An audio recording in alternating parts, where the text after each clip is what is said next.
मेरे साथ ये गलत हुआ है और उस इंसान ने मेरे साथ बहुत बुरा किया है, मैं रात को सो नहीं पाता हूँ।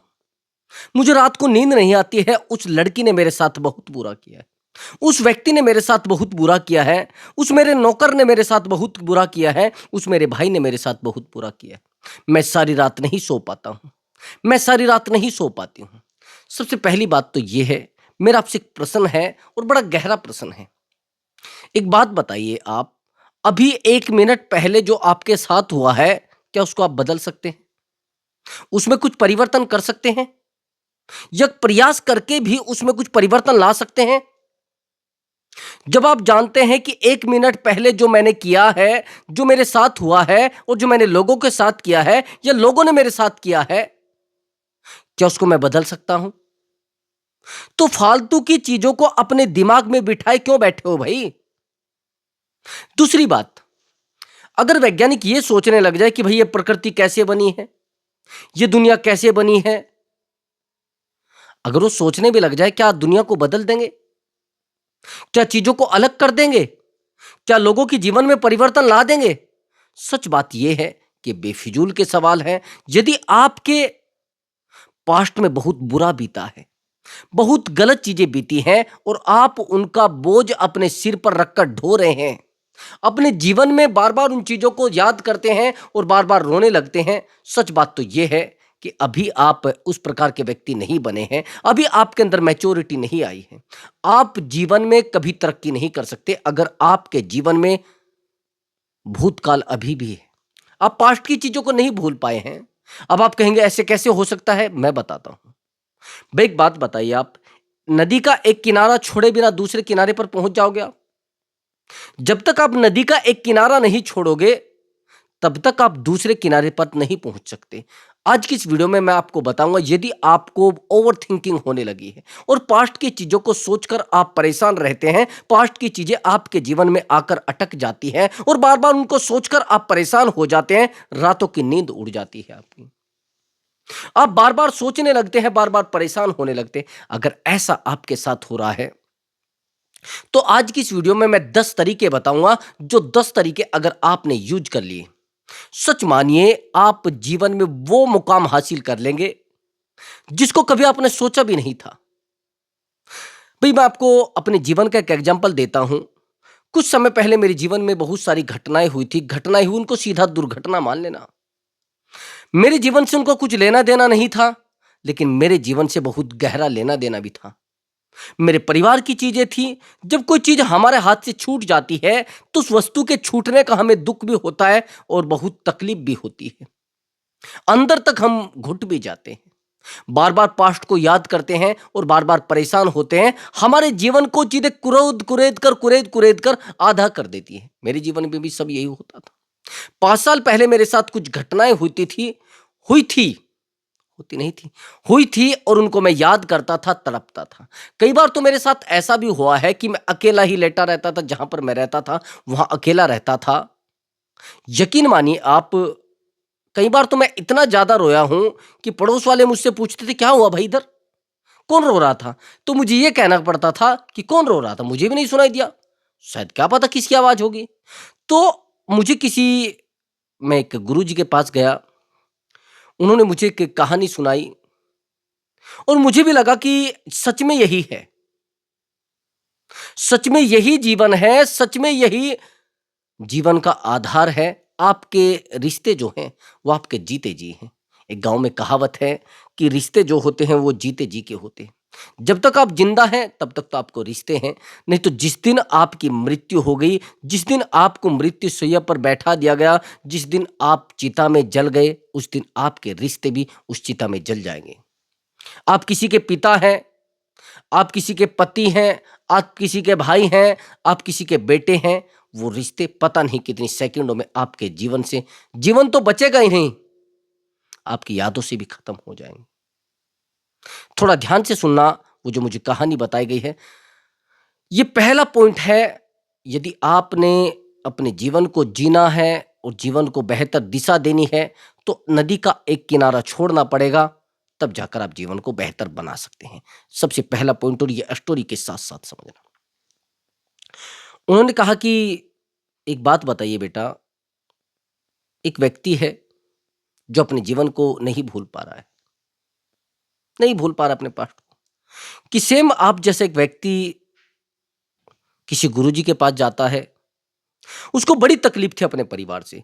कभी बेटा उसको दुख दे देता था, कभी बेटी की हरकतें उसको दुख दे देती थी, कभी बहन उसको तकलीफ देती थी, कभी उसके परिवार के लोग उसको तकलीफ देते थे, कभी उसके पिताजी उसको तकलीफ देते थे।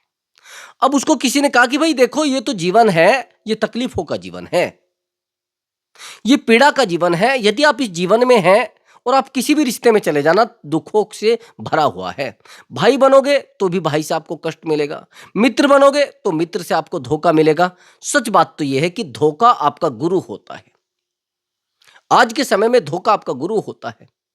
अब उस व्यक्ति को कोई सलाह दे देता है कि सबसे बेहतर जीवन एक सन्यासी का जीवन है और उसमें दुख और तकलीफें नहीं है। यदि आप उस सन्यासी के जीवन को फॉलो कर लेते हैं, उस सन्यासी के जीवन में आप चले जाते हैं, तो सीधी सी बात है, आपके जीवन में दुख और तकलीफें खत्म हो जाएंगी। और जब ये चीजें कही जाती है तो वो समझ भी लेता कि शायद हो सकता है भाई मेरे जीवन से दुख और तकलीफ खत्म हो जाए। अब वो एक सन्यासी के आश्रम में जाता है, उनको कहता है कि गुरुजी, मैं सब कुछ त्याग कर आ गया हूं और मैं आपके पास रहना चाहता हूं।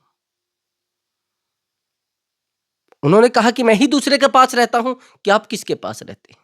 कि मैं इस प्रकृति की गोद में रहता हूं, मेरा कुछ है नहीं इस दुनिया में, कि मेरा भी कुछ नहीं। आज के बाद मैं सब रिश्ते, सब व्यक्तिगत जीवन, किससे मेरी मित्रता थी, किससे मेरी संबंध थे, किसका मैं पति हूं और किसका मैं भाई हूं, आज के बाद त्याग देता हूं।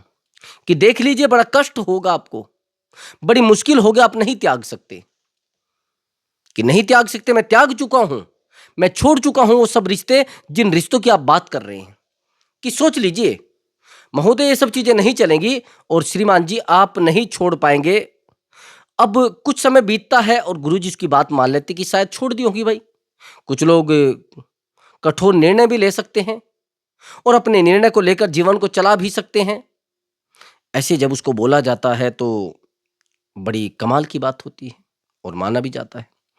अब उसको रहते रहते उस आश्रम में 1 महीना बीत जाता है।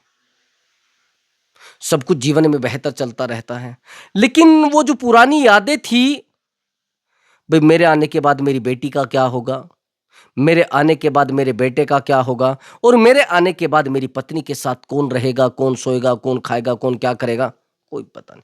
वो बार बार उसको यादें तकलीफ दे रही थी। अब वो गुरुजी को कहते हैं कि गुरुजी, मुझे आपसे एक विनती है, मेरी आपसे एक विनती है कि मैं अपने पास्ट को नहीं भूल पा रहा हूं।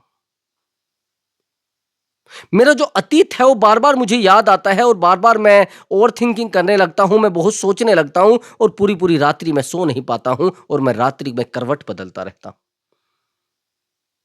अब गुरुजी कहते कि अर्थात आप अभी जीवन से नहीं निकल पाए, अर्थात आप कर्म कांडों से, आप जीवन के सुखों से नहीं निकल पाए। वो कहता गुरुजी मैं निकल गया हूं, नहीं निकल पाए। यदि वो चीजें आपके साथ चल रही हैं तो आप कहां छोड़ पाए उन चीजों को?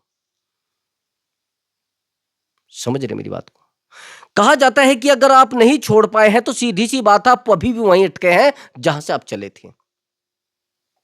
तो उन्होंने कहा कि गुरुजी मुझे कोई रास्ता बताइए, मैं उन चीजों को भूलना चाहता हूं, मैं एक नए जीवन को एक नई दिशा देना चाहता हूं। कि ठीक है, कि गुरुजी आप मुझे बताइए कोई भी रास्ता। देखो, गुरुजी कहते कि भाई मुझे तो इस बारे में जानकारी नहीं है, लेकिन यहां से कुछ दूरी पर एक आश्रम है, उस आश्रम में एक गुरुजी रहते हैं, वहां आप चले जाइए। और वो आश्रम जो है वो पहाड़ी पर है। उस पहाड़ी पर अगर आप जाएंगे तो गुरुजी वहां बैठे आपको मिलेंगे, तो आप चले जाइए, वो रास्ता आपको बता देंगे आप कैसे अपने अतीत को भूल सकते हैं। ठीक है, अब उसको तो अपने अतीत को भूलना था, वो तो सेकंडों में उठता है और उस आश्रम में पहुंच जाता है। वहां पर बड़ी चढ़ाई थी और आप समझते हैं, ऊंचाई पर था, बड़ी ऊंचाई थी, तो बैलेंस बड़ी मुश्किल से बन पा रहा था। तो जैसे ही गुरुजी के आश्रम में पहुंचते हैं और गुरुजी को कहते हैं कि गुरुजी मैं बड़ी उम्मीद करके आपके पास आया हूँ, बड़ी अपेक्षा करके मैं आपके पास आया हूँ और जिन्होंने मुझे भेजा है उनका परिचय ये है और फला-फला जगह से मैं आया हूँ। मैं अपने अतीत को भूलना चाहता हूँ और कृपया करके आप मुझे मेरा मार्गदर्शन करें। मैं प्रयास करूँगा कि मेरा अतीत मैं भूल जाऊँ। ये जो मैं आपको स्टोरी बता रहा हूं, इस स्टोरी में अपने आपके जीवन का सार छुपा है। शायद आपके जीवन से वो दुख और तकलीफ निकल जाए जिनसे आप पीड़ित हैं। अब गुरुजी कहते हैं कि मार्गदर्शन तो हम करेंगे, लेकिन आप अभी कुछ कर नहीं पाएंगे। जब तक आप अपने जीवन में जो बीता है उसको नहीं भुला पाएंगे, तब तक आप सन्यासी का जीवन नहीं जी सकते। कि गुरुजी, मैं उसी काम के लिए तो आपके पास भेजा गया हूं। अब मुझे लगता है कि आप बहुत अनुभवी हैं और आपको जीवन का अनुभव है, तो आप मुझे बता देंगे। वो कहते ठीक है, आप इतनी कोशिश कर रहे हैं, इतने प्रयास कर रहे हैं, तो शायद हो भी जाए। कि आप एक काम करिए, चलिए मैं आपको बता देता हूँ, और यहाँ से आपको थोड़ा दूरी पर जाना पड़ेगा। वहाँ पर एक कुटिया है, उसमें गुरुजी रहते हैं, फिर आपको उनके पास जाना पड़ेगा। अब वो व्यक्ति कहने लगा, अरे भाई, ये कौन सा आपने जाल बिछा रखा है। बड़ा बुरा लगा उनको कि पहले मैं उनके पास गया, उन्होंने कहा कि एक गुरुजी हैं ऊंचाई पर, अब आप कह रहे हैं कि नीचे में है। ठीक है, चलो। लेकिन उनको तो वो जीवन का सार जानना था जिसके लिए वो तड़प रहे थे। जैसे ये बात कही तो सीधा चल देते हैं वो। लेकिन वहां से चलने से पहले गुरुजी उसको कहते कि जो पत्थर पड़ा है इसको उठा लीजिए।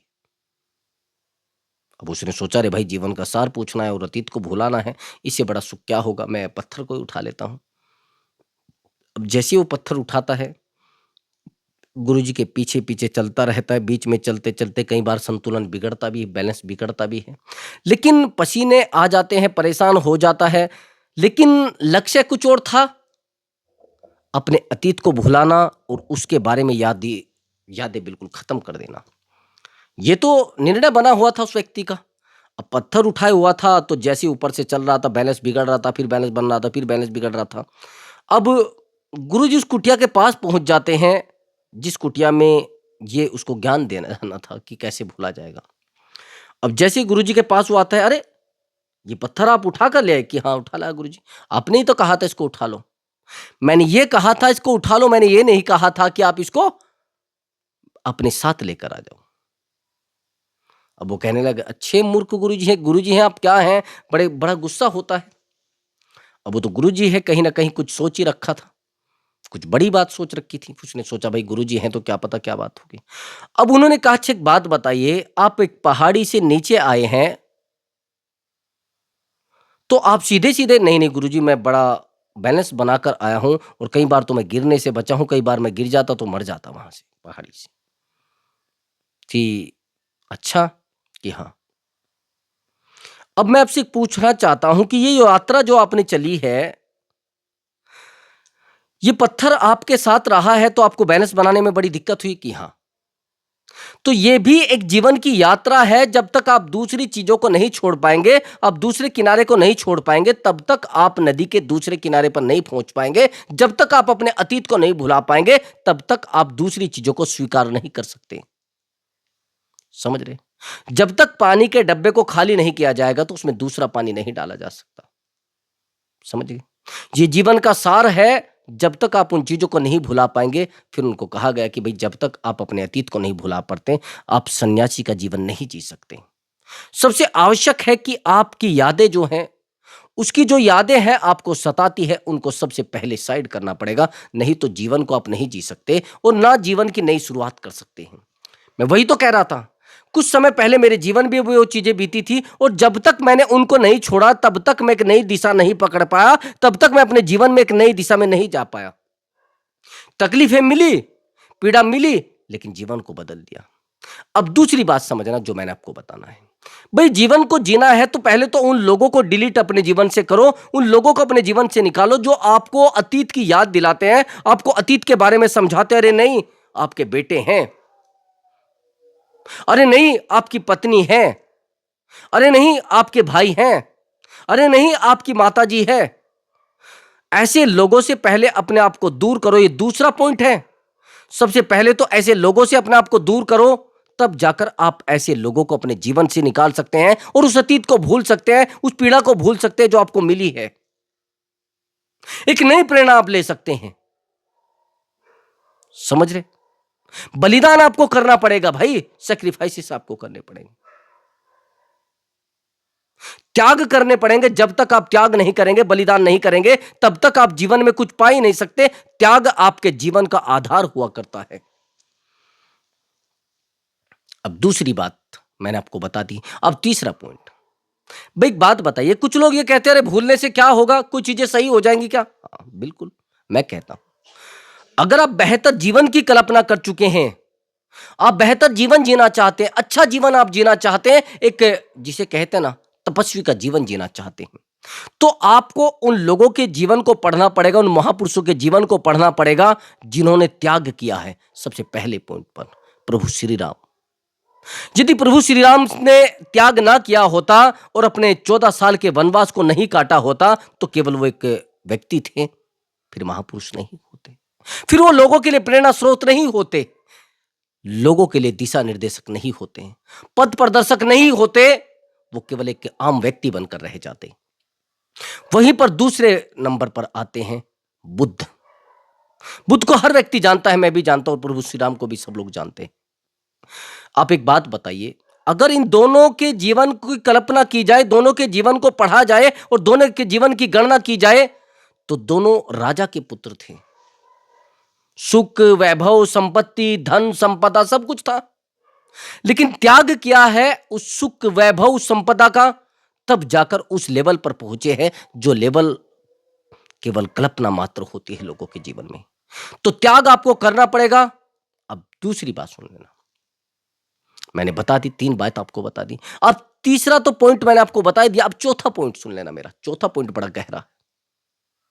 आपके जीवन में तपस्या होनी चाहिए, तप होना चाहिए किसी भी काम को करने के लिए।